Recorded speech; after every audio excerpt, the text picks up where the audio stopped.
तर आता आपण सेंद्रिय निविष्ठा निर्मिती विक्री केंद्रात एका ताईची मुलाखत घेतलं होतं. अजूनही काही औषध आहेत, तर हे ताई माहिती देतील. हे ताई धर आहे काय ताई? गांडूळ खत आहे का? बरं बरं बरं. ह्याचा काय उपयोग आहे, कसा आहे का?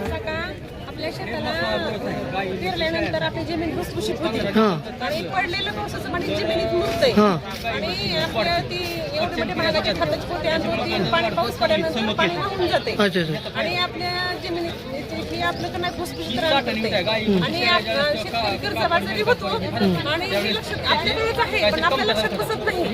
हे एक आपल्याकडेच आहे की दिवसा नांगरणे करणे का करायची, तर ती बगळीची हे ते किड खातेत का, ती बगळे दिवसा नांगरणे केल्यानंतर ती किड खातेत आणि संध्याकाळी नांगरणे केल्यानंतर जमिनीत घुसतात. मग आपण सोयाबीन फिरली की ती निम्मी कीड त्या सोयाबीनच्या पानावर येते. आपल्याकडेच आहे पण आपण लक्ष देत नाही आणि पीक घेतल्यानंतर बरोबर 20 दिवसानंतर फवारणी करायची.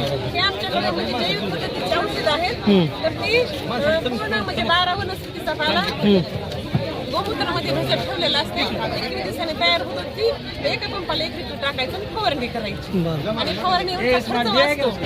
म्हणजे शेतकरी कर्जबाजार होतो पण ह्याच्या लक्षात बसत नाही की खरंच खूप सगळ्या जनतेला कळकळीची विनंती आहे की कॅन्सरचं प्रमाण किती वाढलंय आणि ह्याला पैसे लागत नाही. विषमुक्त शेती करायची आपल्याला.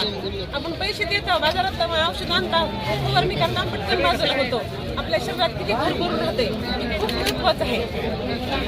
बरं काय तिसऱ्या दिवशी फवारणी करायची कीड पडू नये म्हणून. शेतकरी काय करतो, पानावर कीड पडली का असं बघून फवारणी करतो. ही चुकीच आहे.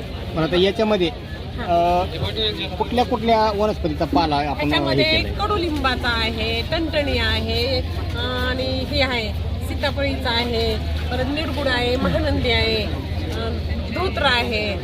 असं म्हणजे जी वनस्पती जनावर खात नाही ती 12 वनस्पतीचा पाला टाकायचा आणि तंबाखूचा पुन्हा टाकायचा, हिरवा ठेचा टाकायचा आणि ती कीड नियंत्रण म्हणून काम करते.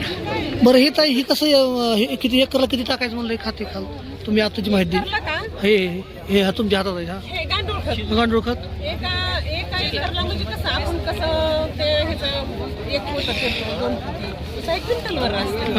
आपलं म्हणजे 1 टन पेरलं किंवा 2 टन पेरलं तरी बस होते. आपल्या शेताच्या म्हणजे शेताला गरज आहे का, आपले माती परीक्षण केल्यानंतर त्याच्यामध्ये आपल्या शेताला काही कमी आहे त्याच्यावर अवलंबून ही टाकायचं. म्हणून ते नांगरणीच्या अगोदर माती परीक्षण करणं खूप महत्वाचं आहे. त्याच्यामध्ये आपल्याला म्हणजे कमी आहे त्याच्या वेळी ती पेरणी करायची. बरं बरं. आता या तुमचं नाव सांगा, नाव राहील. माझं नाव संगीता रंजनला तालुका जिल्हा धाराशिव.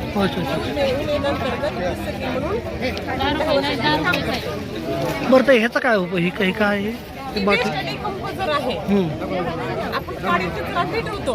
आपल्याला आपल्या वावरात जमिनीला आग लावायची नाही, तर ही काडी कचऱ्यावर हे असं शिंपडलं की त्याचा पूर्ण खत बनतो आणि ती पूर्ण खत झाल्यानंतर आपण वावरात टाकायची. खत ही काडी कचरा कुजवायचं काम करते.